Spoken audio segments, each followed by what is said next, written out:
사무엘상 1장 20절에서 28절 찾으셨으면 아멘 하십시다. 한나가 임신하고 때가 이름에 아들을 낳아 사무엘이라 이름하였으니 이는 내가 여호와께 그를 구하였다 함이더라.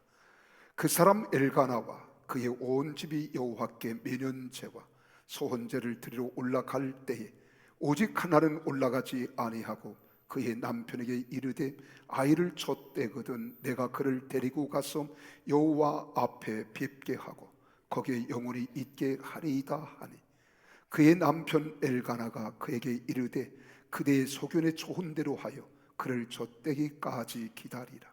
오직 여호와께서 그의 말씀대로 이루시기를 원하노라 하니라. 이에 그 여자가 그의 아들을 양육하며 그의 젖대기까지 기다리다가 젖을 뗀 후에 그를 데리고 올라갈새 수수 3마리와 밀가루 1에바와 포도주 1가죽 부대를 가지고 실로 여호와의 집에 나아갔는데 아이가 어리더라. 그들이 소수를 잡고 아이를 데리고 엘리에게 가서 한나가 이르되 내 주여 당신의 사심으로 맹세하나이다.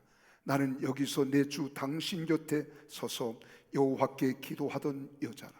이 아이를 위하여 내가 기도하였더니 내가 구하여 기도한 바를 여호와께서 내게 허락하신지라.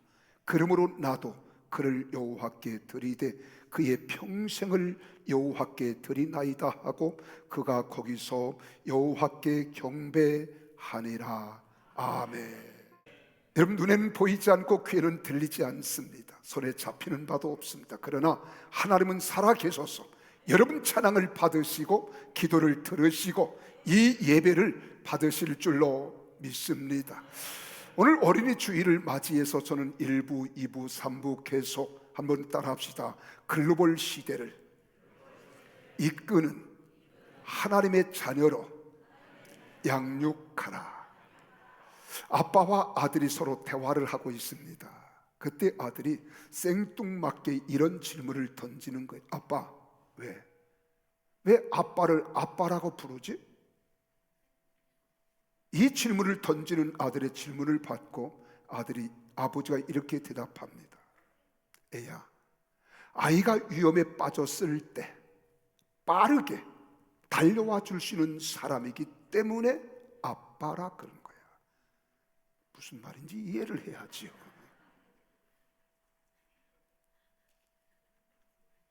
그럼 아빠 한마디 더 물어볼게요. 그래, 물어봐라.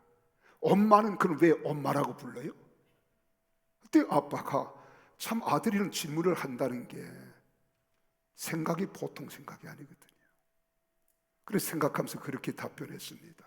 엄마는 엄청 무서운데 마음은 따뜻한 사람이라 엄마라 그런 거야. 조금 이해가 됩니까? 무슨 이야기를 해야 이해가 되가? 참 걱정해요. 저는 오늘 어린이 주일입니다. 해마다 우리는 어린 아이들을 생각할 수 있고 어떻게 우리 그 아이들을 교육할까? 오늘 그 말씀을 다루려고 하는 게 아니에요. 여러분 부모로서 자녀들을 생산하면, 자녀를 둔 부모라면 자녀들이 바르고 지혜롭고 건강하고 멋지게 자라가기를 바라고 그렇게 양육하기를 원하는 것이 바로 부모의 마음이고 바람입니다. 마치 예수님처럼 자라갔으면 좋겠다는 거예요. 그래서 오늘 우리는 자녀를 이렇게 양육하라, 이렇게 가르치라 이 말씀을 하기보다는 백문의 불여일견이라고 100번 듣는 것보다 한 번 보는 것이 더 유익하다고. 우리 부모님들의 신앙이 어떠해야 하나님께서 우리 자녀들을 책임져 주시고 역사와 세계 앞에 글로벌 시대를 이끄는 자녀로 양육할 수 있을까? 이것은 먼 데서 무엇을 배우는 것도 귀하고 가르침을 받는 것도 중요하지만 우리 가정이라고 하는 게 그렇게 중요한 거예요. 내가 어떤 언어, 어떤 눈빛, 어떤 표정, 어떤 모습을 우리 자녀들이 보여주느냐에 따라서 우리 자녀들의 미래의 흥망성쇠는 달라질 수 있다는 겁니다. 여러분 누가복음 2장 40절에 보세요. 예수님이 자라실 때, 자라는 과정 속에 예수님에 대하여 이렇게 기록합니다. 여기 아기는 예수님이거든요. 아기가 자라며 강하여지고 지혜가 충만하며 하나님의 은혜가 그 위에 있더라, 이렇게 말해요. 뭐 생각 떠오르는 게 있지 않습니까? 근데 52절에 가서 보면은 예수님은 지혜와 키가 자라가며 하나님과 사람에게 더욱 사랑스러워 가시더라. 자, 예수님의 어린 성장기의 모습을 기록하고 있는 말씀입니다. 그 예수님이 세계를 지배하는 거예요. 세계를 주관하시는 거예요. 근데 예수님만 그런 것이 아니라 우리 구약 성경의 오늘 본문에 보니까 이 사무엘도 역시 마찬가지예요. 우리가 사무엘상 2장 18절에 보니까 사무엘이 어렸을 때에 세마포 에봇 옷을 입고 여호와 앞에서 섬겼더라. 언제? 어렸을 때. 언제 하나님께 드림받은 줄 아십니까? 젖된 후에. 여러분, 우리 부모님들이 아이를 젖을 때면 언제 뗍니까? 뭐 6개월? 1년? 뭐 1년 이상 젖을 먹이는 부모는 없을 거예요. 나는 7살까지 먹었지만 7살까지. 뭐 우리 엄마 젖이 나와서 내가 젖을 빨고 먹은 게 아니라 이 막내다 보니까 습관적으로 우리 엄마가 뿌리치지를 못했어요. 그럼 엄마 젖 줘. 그러면 7살 학교 갔다 온 놈이 엄마 젖을 빨고 있었어요. 근데 이스라엘의 유대인들의 자녀 교육에 보면은 6개월입니다. 그 아이를 하나님께 바쳤는데 어렸을 때부터 어린 아이가 하나님을 섬겼다는 거예요. 부모를 떠났습니다. 여러분 21절에 가서 보면 아이 사무엘은 여호와 앞에서 자라니라 그랬어요. 하나님 앞에서 자랐어요. 어렸을 때 하나님의 성소, 하나님의 성전에 갔다 바쳤는데 어렸을 때부터 그는 하나님 앞에서 자랐다. 그뿐만 아니에요. 26절에 보니까 아이 사무엘이 점점 자라매 여호와와 사람들에게 은총을 더욱 받더라. 여러분 자녀들 그렇게 자라면 좋겠지요? 아멘 하는 사람만 그렇게 될 줄 믿어요. 이제 아멘 하신 분은 늦었어요. 그것도 잽싸게 해야지. 여러분 한 사람이 바르게 성장하고 하나님 앞과 사람들에게 인정받고 쓰임받기를 원한다면 4가지 품성이 바르게 주지되고 성숙하게 자라가야 되는 거예요. 그 첫째가 인성입니다. 2번째로는 지성이에요. 3번째로는 사회성이고 4번째로는 영성. 이것이 바르게 영향을 받고 다듬어지면서 자라가야 그가 세상에 귀한 일꾼이 될 수 있고요, 건강한 사람이 될 수 있는 거예요. 그러면 인성은 어디서 오느냐? 가정이라는 구성 요소를 통해서 우리는 인성이 자라는 겁니다. 그래서 가정이 굉장히 중요한 거예요. 부모가 늘 싸우고 분란이 일어나고 문제가 있으면 그 밑에서 아무리 잘 먹이고 돈으로 치장을 해준다 할지라도 그 아이 인생은 망가지는 겁니다. 요즘 가정들이 이혼하는 가정들이 많아요. 교회에서 목사들이 이혼에 대하여 설교를 못해요. 하도 이혼한 사람이 많으니까. 그러나 가르쳐야 합니다. 그래서 세상을 바로 잡아갈 수 있는 거예요. 우리가 하나님을 기쁘게 하랴, 사람을 기쁘게 하랴. 사람을 기쁘게 하는 사람이 하나님의 종이라면 그 사람은 하나님 종 아닙니다. 물론 우리가 지금 어떻게 물릴 수 없지요. 그럼 이제는 잘 살아야죠. 건강하게 살아야죠. 근데 부모에게 영향을 받는 거예요.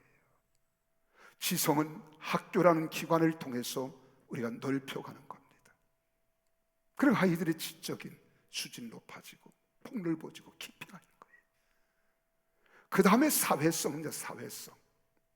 이 사회성은 이웃과의 관계, 사람들과의 관계를 통해서 훈련되어지는 거예요. 그래야 사람들과의 관계가 아름다워질 때 그 관계를 통해서 우리 사회성은 성장하는 거예요. 그리고 네 번째로 영성입니다. 교회라는 공동체를 통해서 회복되는 거예요. 교회라는 공동체. 자, 우리 구주 예수님께서도요, 네 가지 품성을 갖추시게 되는 과정을 보세요. 누가복음 2장 40절에서 아기가 자라며 강하여지고 지혜가 충족하며 하나님의 은혜가 그 위에 있더라. 이 안에 여러분, 신체적만 자란 게 아니에요.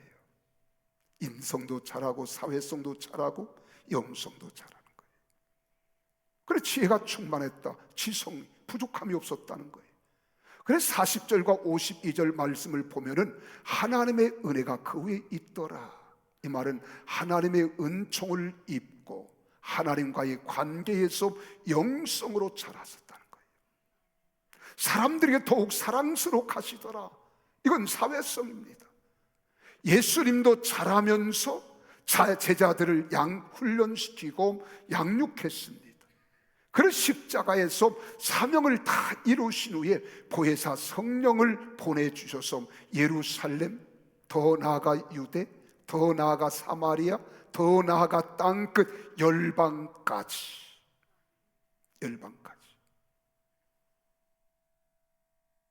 이 말을 다른 말로 하면 글로벌, 세계화라 이 말이에요.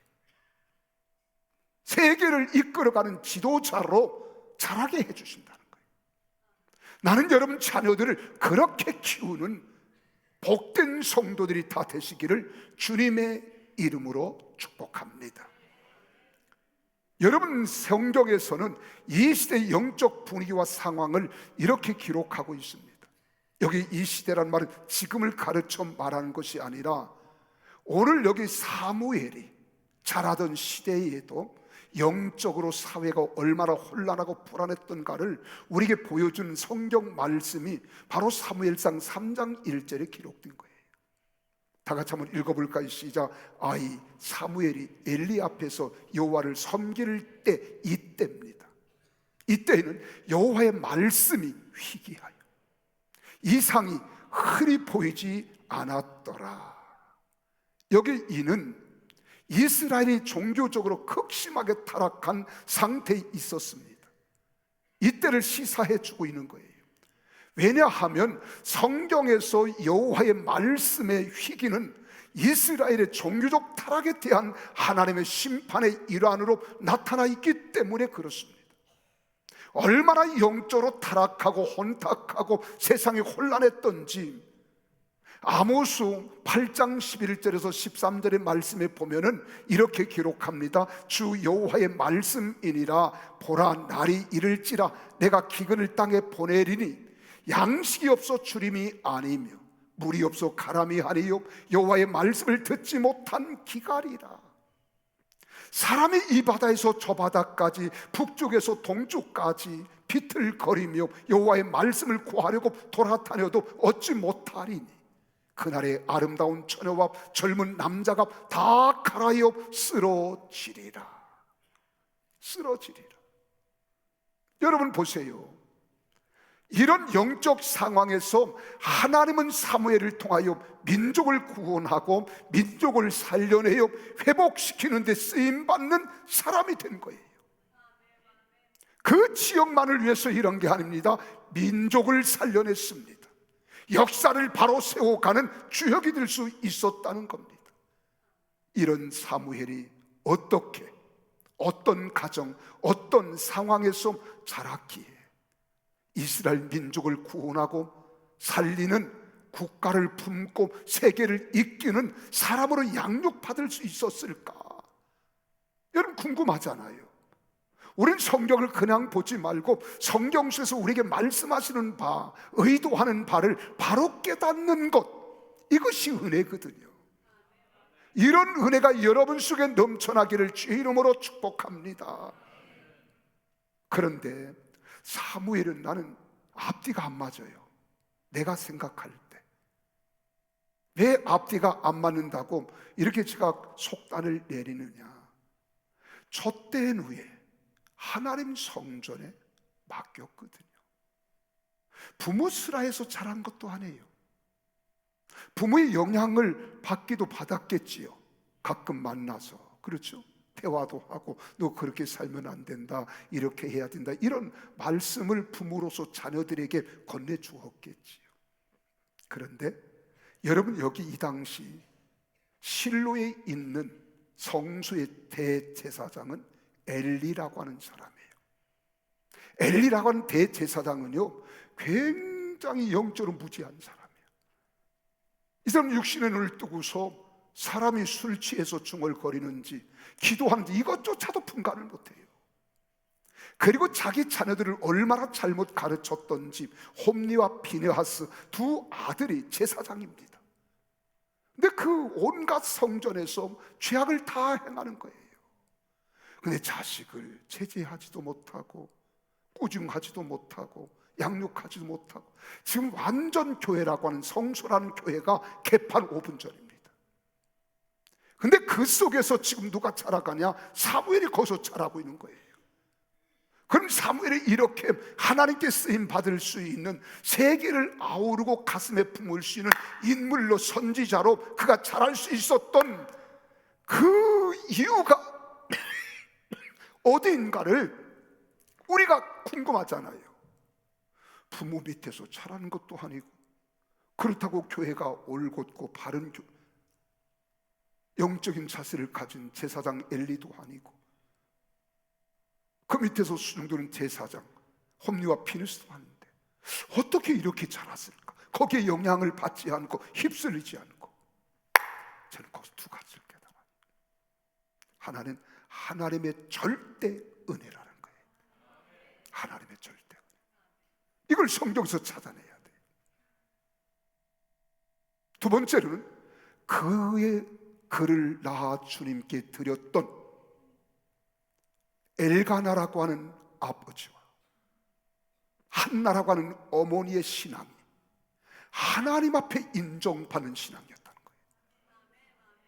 그러니까 그 부모의 신앙과 모습으로 자녀들을 축복하지 않을 수 없었던 거예요.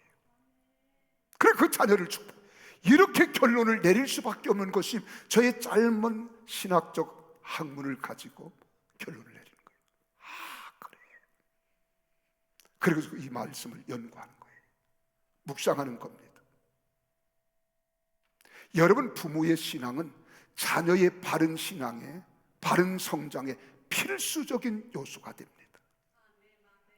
사무엘의 아버지는 엘가나예요. 어머니는 한나였습니다.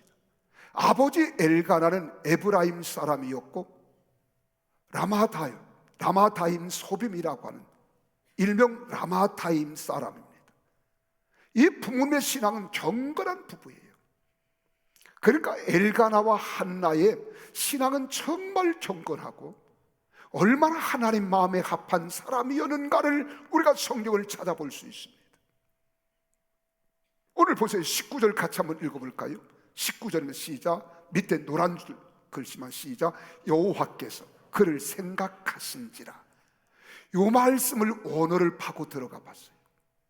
여기 생각하다 하는 말은 어떠한 일을 마음속에 항상 담아두고 있을 것을 의미하는 거예요. 항상 마음에 담아두고 있다는 거예요. 그래, 하나님 마음속에는 한나와 엘가나를 마음에 담고 있었다는 거예요. 마음에 품고 있었다는 거예요. 이게 무슨 뜻입니까? 엘가나와 한나는 라마로 돌아갔지만은 하나님의 마음속에는 한나가 항상 머물러 있었다는 거예요. 하나님 마음속에. 이걸 가르쳐 우리는 뭐라고 이야기하느냐? 추억이라 그런 거예요. 추억. 옛 추억이 생각나 그러잖아요. 이걸 감성으로만 생각하지 마세요. 그리고 이걸 우리는 회상이라 그런 거예요. 이것은 신선하고 풋풋하고 그 향기와 재취가 여운에 길게 남아 있다는 겁니다. 그러니까 하나님께서는 한나와 엘가나를 얼만큼 좋아하셨느냐? 왠지 보고 싶은 거예요. 그리워지는 거예요. 생각만 해도 가슴이 설레이고 안타깝도록 다시 만나고 싶은 사람, 한나, 엘가나였다는 거예요. 무엇이든 주고 싶은 거예요. 매력이 있는 거예요. 가슴에 깊이 남는 사람이에요. 이렇게 연유라고 해서 산양대 빠지고 교회 빠져서 마음에 남는 게 아니에요. 어떤 경우에도 여러분, 우리가 하나님 앞에 변함없이 나는 알파와 오메가라, 처음과 나중이라, 변함없이 하나님 앞에 우리의 모습을 보일 때 하나님이 기뻐하시는 거예요. 하나님 마음에 담기를 원하시는 거예요. 믿으십니까? 그래서 하나님께서 이 사무엘 부모를 매력있고 주님이 잊을 나에 잊지 못했던 이유가 성경에 다 기록되어 있더라고요. 그래서 우리 예수님이 그리하셨구나. 여러분, 사람에게 무시당하고 밟히고 했어도요, 세상에서 위로를 찾으려 하지 않았어요. 하나님 전을 찾아나와 하나님께 기도했다고 했습니다. 한번 그 내용을 볼까요? 6절을 같이 볼까요? 6절 같이 함께 읽습니다. 시작. 여호와께서 그에게 임신하지 못하게 하심으로. 자, 지금 한나가 애를 못 낳잖아요. 이 태문을 닫고 여는 분이 하나님이신데 하나님이 태문을 어떻게 했어요? 닫아놨다는 거예요. 그의 족수인 분인나가 지금 엘가나라고 하는 사무엘의 아버지에게는 두 아내가 있었어요. 하나 첫째 부인은 한나예요. 애를 못 낳았어요. 둘째 부인은 분인나라고 하는 여인입니다. 근데 여기는 애를 잘 낳은 거예요. 그래서 자기는 애를 잘 낳지요. 그리고 형님인 이 한나는 애를 못 낳지요. 그러니까 무시하고 짓밟고 멸시하고 그러는 거예요. 그래 한나의 마음속에는 이게 뭐예요? 적수라 그랬어요. 적수인 분인나가 그를 심히 격분하게 하여 괴롭게 했지만은 그는 싸우지 않았어요. 다투지 않았어요. 이 한나는 어디를 가느냐? 하나님의 성소를 찾았어요. 하나님 앞에 기도하는 거예요. 한번 19절 말씀을 보세요. 시작. 그들이 아침에 일찍이 일어나 여호와 앞에 경배하고 돌아가 라마의 자기 집에 이르니라. 어떻게 했다 그랬습니까? 다른 게 아니에요. 아침 일찍이 일어나 하나님 앞에 경배했다는 거예요. 하나님 앞에 자기를 세워가는 거예요. 뿐만 아닙니다. 또 하나는 부족한 종이었던 엘리에 대해서, 홈리와 피느하스에 대해서 원망하거나 비난보다는 아낌없이 존경하는 태도가 하나님 앞에 매력적으로 작용했다는 거예요. 기억에 깊이 남았다는 거예요. 이게 동기입니다. 자, 보세요. 지금 목사는 영적인 사람이잖아요. 제사장도 영적인 사람이에요. 대제사장은 더 그래야 돼. 근데 지금 하나님 앞에 입술은 동하는데 소리를 안 냈어요. 그리고 간절히 하나님께 소원 기도하고 있는데 엘리 대제사장이 한나에게 뭐라고 하는 줄 아십니까? 기가 막힌 말을 해요. 14절 보세요. 14절 시작. 엘리가 그에게 이르되 네가 언제까지 취하여 있겠느냐? 포도주를 끊으라. 네가 포도주에 중독이 되어 있으니 이제 끊어라. 기가 차고 매가 차고 거지가 깡통 차고 순사가 방망이 찰 일 아닙니까? 내 사랑하는 성도가 지금 하나님 앞에 막 기도하는데 너 술 취했구나, 이제 술 끊어. 그러고 내가 여러분들이 이야기했다면 여러분 나를 어떡하겠어요? 그렇잖아요. 지금 영적으로 무지한 엘리 제사장입니다.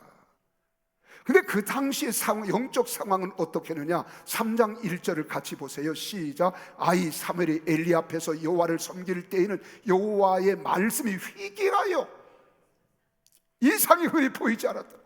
얼마나 영적으로 타락하고 혼탁해 있었던지, 타락할 대로 타락해 있었다는 거예요. 그런데 보세요. 이러한 때 한나는 죄종을 원망하지 않았어요. 불평하지도 않았어요. 비난하지도 않았습니다.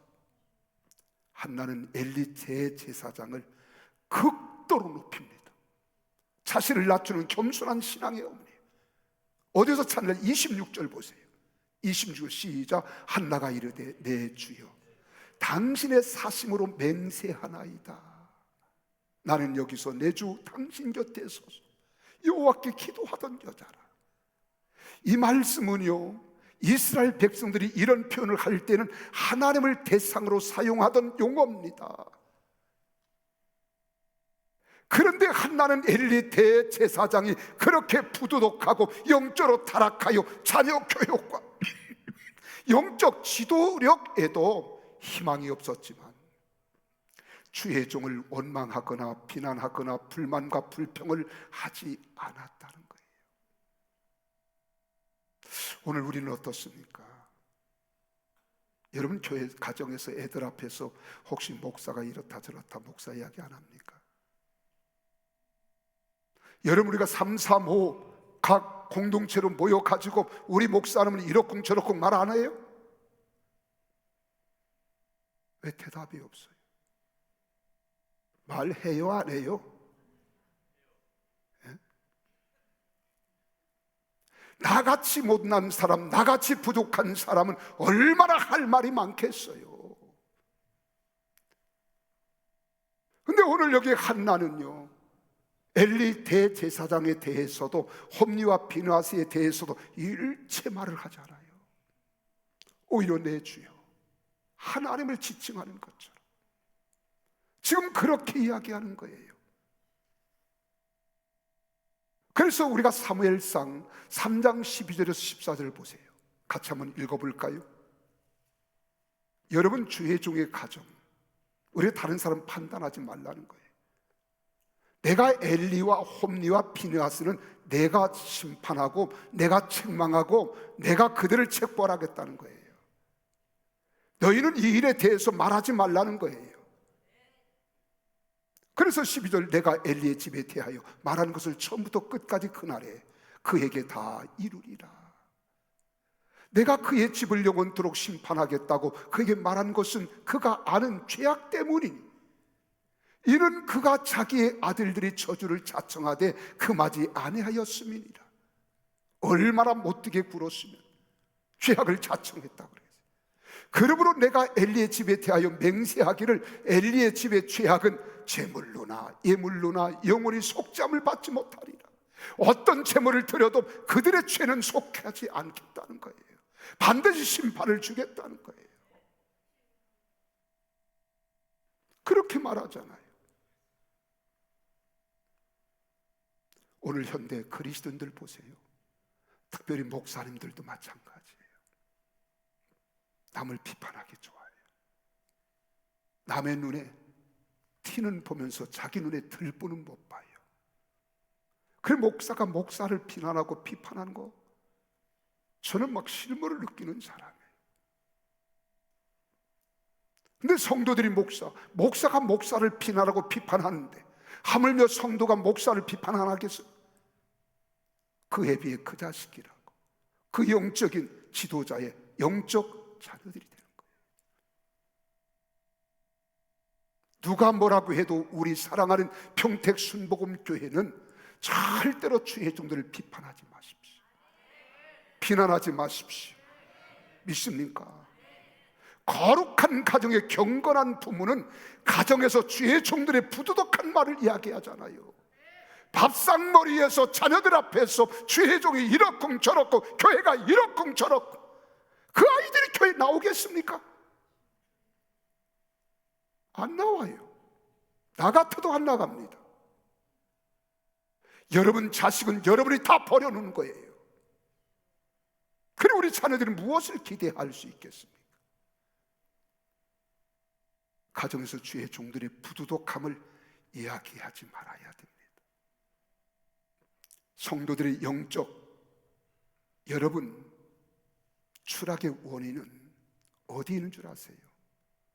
교회나 영적 지도자들의 이야기를 들을 때, 나는 가끔 신문에서 보면은 주의 종들에 대해서 막 칼로 난도질하고 회치듯이요 할 때가 있는 걸 봐요. 저분의 가정의 자녀손들이 잘 될까? 저는 주목하고 보고 있어요.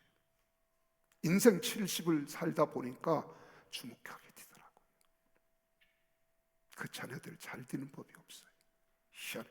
그는 그때 잘 명성도 날리고 했던 사람들이 도리어 버림받아요. 여러분, 어머니의 신앙이 이랬다는 거예요. 그럼 남편 사무엘의 아버지 엘가나의 신앙은 어떻습니까? 1장 3절에 보니까 매년 라마다임에서 실로까지 올라갑니다. 만군의 여호와께 예배하는 신앙이에요. 여러분, 여기 실로까지 라마다임, 그가 살고 있는 라마다임 실로까지는 직선으로 35km예요. 그럼 산을 넘을 때도 있고 물을 건너가야 할 때도 있잖아요. 그러면 돌아 가면 얼마나 멀겠습니까? 그럼 다른 데는 성소가 없냐? 있습니다. 베델에도 있었어요. 미스바에도 있었습니다. 그런데 그는 돌고 돌아서 실로까지 갔던 것은 그의 돈독한 신앙의 사람이었기 때문에 간 거예요. 왜 그런 줄 아십니까? 바로 하나님의 법궤가 실로에 있기 때문입니다. 그래, 하나님을 섬겨도 참되게 섬기고자 하는 마음이 있었기 때문에 그런 거예요. 네, 사무엘상 1장 13절에 보세요. 1장 3절 다 같이 읽습니다. 시작. 실로에서 만군의 여호와께 예배하여 하는 모습을 보세요. 제사를 드렸는데, 그렇죠, 매년에요. 엘리의 두 아들 홈리와 피느하스가 여호와의 제사장으로 거기 있었더라. 왜 여기서 이를 지적해서 말할까? 이들은요, 기가 막힌 애들이에요. 제사장이지만 여호와의 제사장으로 거기에 있어서는 안 되는 사람들이에요. 왜요? 이들은 당시 이스라엘에서 불량자입니다. 또 행악자예요. 악평이 자자했습니다. 왜 그러느냐?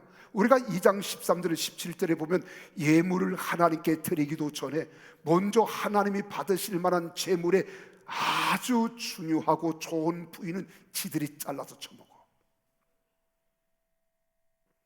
하나님 예배를 방해하는 자들이에요. 제사를 방해하는 자들이에요. 그래서 그 말합니다. 이 죄는 여호와 앞에 심히 큰 것으로 그들이 여호와의 제사를 멸시함이었더라. 그런데 오늘 그 사무엘상에서 그를 이야기하는 거예요. 거기에 실로에 홈리와 피느하스가 있더라. 또 2장 22절에 보니까 희망문에서 수중드는 여인을 범죄하는 거예요. 여기서 범죄가 뭐예요? 간음을 거기 성소에서 하는 거예요. 아주 못된 것들이잖아요. 우리가 말하면 그뿐만 아니라 12절에는 제사장들이었지만 여호와를 알지 못했다. 오늘 여러분 성전의 목사들 가운데도 하나님을 모르는 사람 많아요. 그래서 성경을 믿지 못해서 여러분 현대신학이다, 해방신학이다, 민중신학이다 이런 것들을 통해서 목사의 탈은 썼는데요, 말씀을 말씀으로 가르치지 못하는 자들이 많아요. 성도들 앞에서 웃음거리나 되게 하려고, 웃기기나 하려고요. 말씀대로 살아가야 돼요. 말씀이 능력입니다. 이런데도 하나님을 두려워하거나 하나님께 순종하지 않았다. 그들이 실로인 성수에 있었다는 거예요. 그럼에도 엘가나나 여기 한나는 원망하지 않습니다. 불평하지 않습니다. 불만하지 않습니다. 하나님을 경건되이 섬겼다는 거예요. 오늘 우리 신앙과 비교해 보세요. 우리 자녀손들이 뭘 보고 배울 게 있는가? 여러분, 이거 가정 많이 합니다. 교회도 마찬가지요. 어른들이 어른들답게 언어도 소금이 맛을 내게 하는 것처럼 은혜롭게 말아야 되는데 오늘 우리 입술은 너무 타락해 있어요. 그렇잖아요. 오늘 이 시대에 뭐가 별반 다를 바 있어요? 그때 우리 다음 세대들을 위해서 돈을 우리가 투자하고 그들을 가르친들 그들이 바르게 자라겠어요? 부모의 신앙, 어른들의 신앙은 아이들의 거울입니다. 아멘이십니까? 그뿐인가요? 21절에 보니까 그 사람 엘가나와 그의 온 집이 여호와께 매는제와 서헌제를 드리러 올라갔다 그래요. 여기서 저는 그 생각해요. 우리가 민수기 30장 6절에서 8절에 보면은 서원할 때는 부부가 함께 의논해서 서원하는 거예요. 이해가 됩니까? 그럼 내 허락 없이 아내가 서원했다? 남편은 내가 해약할 수 있어요. 해제할 수 있어요. 그런데도 어떻게 합니까? 남편이 아내의 서원을 취소할 수 있었지만은 엘가나는 한나의 서원에 동의하면서 서원제를 드리러 성소에 올라갔다. 이 서원제는 아들 사무엘을 바치는 서원제야. 지금 여기 한나는요, 태문을 하나님이 닫아 놓았기 때문에 그동안 아들을 자녀를 못 낳았어요. 근데 지가 어떻게 내가 젖을 뗀 후에 하나님께 드리리이다. 머리에 삭두를 대지 않겠습니다. 포도주를 마시지 않게 하겠습니다. 어르고 털렁 어떻게 했어요? 하나님께 바친 거예요. 근데 여기 엘가는 이의를 제기하잖아요. 안 돼! 그러잖아요. 23절에 보니까 그 남편 엘가나가 그에게 말합니다. 그대의 소견에 좋은 대로 하라는 거예요. 엘가나는 한나가 자신의 동의를 구하지 않고 행한 서원을 그대로 용납할 뿐만 아니라 도리어 하나님께 드린 그 서원이 완전히 이루어지기를 소원하는 거예요. 그런데 하나님께서 사무엘을 축복하지 않겠어요? 은혜를 베풀지 않겠어요? 한나를 통해서 얻은 첫 아이를 영원히 하나님께 드린다는 결정이 쉽지 않았을 겁니다. 그럼에도 불구하고 엘가나는 한나를 한 인격체로 존중히 여긴 거예요. 하나님에게 한 서원은 반드시 지켜야 한다는 성숙한 신앙의 소유자였다는 겁니다. 오늘 우리도 마찬가지로 부부가 행복하기를 원합니까? 남편은 아내를 존중히 여길 줄 알아야 돼요. 남편도 아내도 남편을, 부모는 자식을, 자식은 부모를 존중히 여길 줄 알아야 돼요. 그런 말 함부로 못합니다. 저도 우리 아내가 있어요.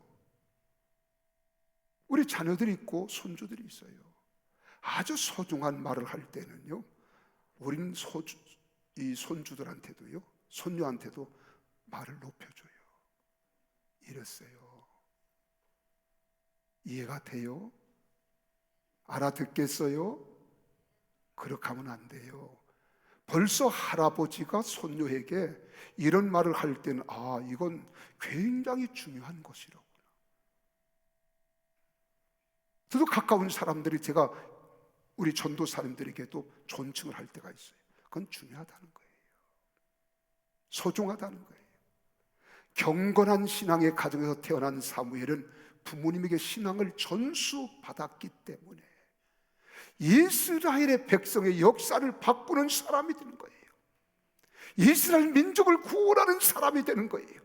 민족의 새로운 소망과 미래를 열어가는 지도자로 세움받는 거예요. 나는 여러분 자녀들이 다 그렇게 되기를 주의 이름으로 축복합니다. 우리 다음 세대들이 그래야 되는 거예요. 지금 자녀들에게 물려줄 신앙의 유산은 무엇이라고 생각합니까? 집이에요? 땅덩어리예요? 돈입니까? 통장입니까? 그런 것 가지고 미치지 마세요. 내 대해서 끝나지 않고 다음 세대 이어가기 위해서는 우리가 귀한 신앙의 유산을 물려줘야 돼요. 여러분, 한서에 기록된 책에 보면 이런 말이 있습니다. 유자 황금 만영 불효일경이라. 곧 자식에게 남겨주기에는 황금이 가득 찬 상자가 한편의 경서만 못하다, 한 권의 책만 못하다는 거예요. 여러분, 자식에게는 재산을 남겨주기보다 글 읽기를 가르쳐 그것을 유산으로 물려주라는 말입니다. 근데 성경이 또 그렇게 말해요. 오늘 24절에서 28절의 말씀에도 이와 유사한 것을 우리가 발견하잖아요. 엘가나와 한나 부부가 그 아들 사무엘의 죽음을 통해서 이별하는 것이 아니라 어린 나이에 이제 젖을 막 떼고 그 정말 피덩이 같은 아이를 하나님 성소 실로에 갖다 바치면서 이별하는 거예요. 그럼에도 불구하고 더 이상 그들은 자유로이 만날 수 없게 됩니다. 이러한 상황 속에서 그들은 황금보다 가치 있는 유산을 남겨준 거예요. 쓰면 없어질 것이 아니라 아들의 영혼에 매우 유익한 유산입니다. 이 유산은 신앙의 유산입니다. 황금 만능주의 시대를 살고 있는 우리도 반드시 후손들에게 물려줘야 할 영적 유산인 거예요. 교회나 사회 문제의 원인을 가만히 들여다보세요. 결국 가정이 허약해지고 무너졌기 때문에 우리 자녀들이 세상에서 혼란과 혼돈 속에 살아가고요, 무질서가 만연한 거 보세요. 가정의 소중함을 몰라요. 가정의 고귀함을 몰라요. 제가 지난 시간에 말씀드렸습니다. 집은 돈을 주고 살 수 있어도 가정은 돈으로 사는 게 아닙니다. 착각하지 마세요. 침대는 살 수 있지만 행복은 사는 게 아닙니다. 오늘 성경이 우리에게 말씀하는 거예요. 제일 먼저 가정에 소홀해지면 출산에 별 관심이 없습니다. 낳는다 해도 한두 명, 맛배기로 그 아이들마저 바르게 교육시키 우리가 키워내지 못해요. 세상 문화는 스마트폰, 각종 미디어를 통해서 음란물과 게임과 같은 무방비로 노출되어 있는 것이 현실입니다. 믿음의 가정도 예외는 아니에요. 교회 공동체도 자꾸만 세상의 아이들을 빼앗기고 있습니다. 그러다 보니까 부모의 신앙이 자녀에게 전수되지를 않습니다. 그들이 자라서 또 가정을 이루어야 하는데 결혼도 기피하는 거예요. 독신주의 대세로 이루어가고 있습니다. 한 세상 홀로 즐겁게 편하게 살자는 가치관이 여러분 팽배해지고 있는 거예요. 이러할 때 우리 자녀들에게 기독교 세계관을 교육시켜서 이 세상 가치관에서 예수 그리스도의 가치관으로, 하나님 나라의 가치관으로 훈련해야 되지 않겠어요? 이게 유대인의 교육입니다. 지금 이 나라 이 정부가 얼마나 잘못되는가 보세요. 지금 저출산이 전 세계 1위입니다. 그래서 출산율을 높이기 위하여 예산을 수십조 써도요, 애들은 낳지 않아요. 그런데 하는 짓들 보세요. 만삭된 아이를 낙태하는 법을 만들겠다. 앞뒤가 맞습니까? 내가 왜 이렇게 열을 내죠? 너무 답답하니까요. 차별금지법을 만들어 가지고 그 안에다가 징벌적 넣어가지고, 제가 이런 설교하면은요, 저는 수십억의 벌금을 쳐야 돼요. 이게 징벌적이에요. 그리고 이 정부가 잘못 뛰어가는 것을 반하는 것이 종교 가운데 어디 교회거든요. 그 교회 해산법 만드는 거예요. 살짝 끼워 넣어가지고. 근데 국민들이 몰라. 가슴을 치며 통곡해야 되는 거예요. 제가 서두에 말씀드렸잖아요. 우리나라 좌파는 다른 일반 전체주의 사회주의와는 다르다. 우리는 주사파 좌파다. 여러분, 제가 정치 이야기하는 건 아니에요.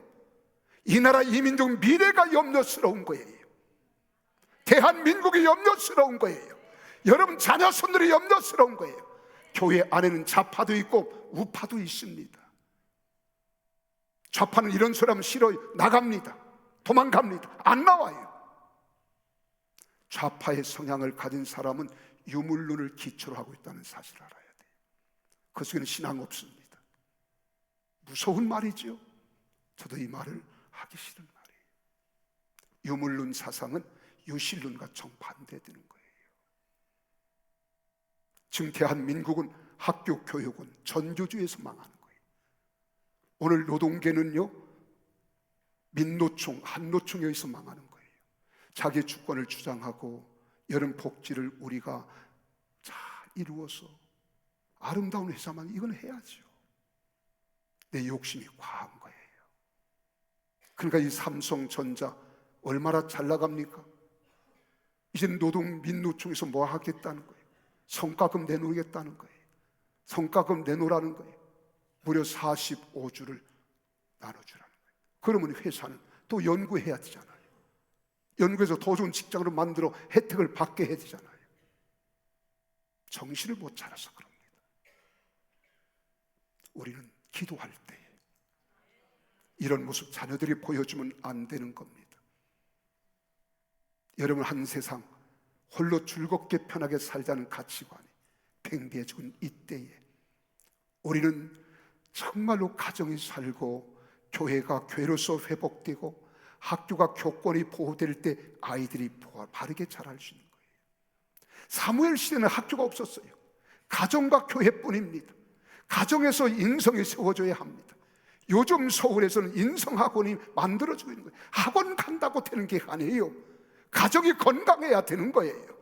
가정이 건강해야 되는 거예요. 가정이 건강해야 되는 거예요. 가정 지켜냅시다. 왜 아멘들이 겨 들어갑니까? 제가 잘못한 말입니까? 이제 더 이상 범죄하지 말고 바르게 세워가자는 거예요. 인격적인 가정에서부터 훈련되는 것은 경건한 부모가 있을 때입니다. 바르게 성장하도록 우리 평안한 가정이 되도록 해야 하는 거예요. 여러분, 지성은 학교에서 교권이 인정되고 교사들이 존경심과 권위가 인정될 때 바른 교육이 되는 거예요. 요즘 보세요. 부모 권위가 다 땅에 떨어질 대로 떨어졌고 학교 선생님들의 권위가 발에 짓밟히고 있습니다. 이게 현실입니다. 오늘날 한국의 교육은 이것이 다 무너지고 있다는 거예요. 교회도 영성이 사라지고 지성과 여러분 인성으로 만족하려고 하는 거예요. 우리는 영에 속한 사람이기 때문에 영성을 따라야 됩니다. 영적 기능을 회복해야 됩니다. 그래서 건강한 사회를 만들 때 그 속에서 자라고 활동하는 우리 자녀들의 사회성이 건강해지는 거예요. 그러므로 교회와 가정과 학교는 삼위일체가 돼야 돼요. 교회와 학교 선생님들, 가정 부모님 서로 유대 관계를 잘 맺어서 가정에서 부족한 것을 교회가 채워주고 교회가 할 수 없는 것을 학교 선생님들이 채워줘서 서로 상호 의존, 상호 책임감을 가지고 아름다운 우리 대한민국의 교육이 만들어져야 될 줄로 믿으시기를 바랍니다. 결론입니다. 사무엘의 홈리와 비나스와 같은 불량한 자들이 득세하는 세상 가운데서도 흠이 없게 잘 자라고 또 하나님의 사역을 아름답게 완수한 것은 부모님으로부터 물려받은 신앙의 유산 때문이고 우리가 살고 있는 세상도 사무엘의 시대와 별반 다를 것 없지만 사무엘을 보니까 우리에게도 희망이 있다는 거예요. 지금이 더 어렵고 힘들 수도 있습니다. 그러나 우리 자식이 훌륭하게 자라는 길은 내가 물려줄 신앙의 유산에 있다고 생각하면서 항상 하나님 앞에 부끄러움이 없는 그리스도의 장성한 분량까지 자라갈 수 있기를 예수님 이름으로 축복합니다. 그래서 우리는 성장하는 경건한 가정이 있어야 여러분 자녀들이 미래가 있는 거예요. 그래서 잠언서 3장 3절 4절 말씀을 읽어드리고 막을 내리겠습니다. 인자와 진리가 내게서 떠나지 말게 하고 그것을 내 목에 매며 내 마음판에 새기라. 그리하면 내가 하나님과 사람 앞에서 은총과 기중이 여김을 받으리라. 디모데후서 3장 15절에서 말합니다. 어려서부터 성경을 알았나니 성경은 능히 너로 하여금 그리스도 예수 안에 있는 믿음으로 말미암아 구원에 이른 지혜가 있게 하느니라. 믿습니까? 이 말씀이 있기 때문에 우리를 바르게 함과 의로 교육하기에 유익하니 하나님의 사람이 하나님 사람답게 살아갈 수 있는 능력을 얻게 하려 하심이니라. 사람 힘으로 안 되는 거예요. 하나님 도와주셔야 돼요. 더 기도해야 됩니다. 더 주 앞에 엎드려야 됩니다. 그래서 우리는 세계를 글로벌 시대에 이끌어가는 지도자로 세워지는 우리 자녀를 양육할 수 있는 성도들이 다 되시기를 주님의 이름으로 축복합니다. 기도하겠습니다. 살아계신 하나님 감사합니다. 우리가 하나님 말씀으로 깨닫게 하시고 온전히 세워져서 우리 교회 다음 세대가 대한민국을 걸머쥐고 나아가게 하시고 우리의 자녀 손들이 역사 앞에 온전히 하나님 앞에 쓰임 받는 자녀 손들로 가문을 빛내는 가문 가정 되게 하옵소서. 예수님 이름으로 기도하옵나이다. 아멘.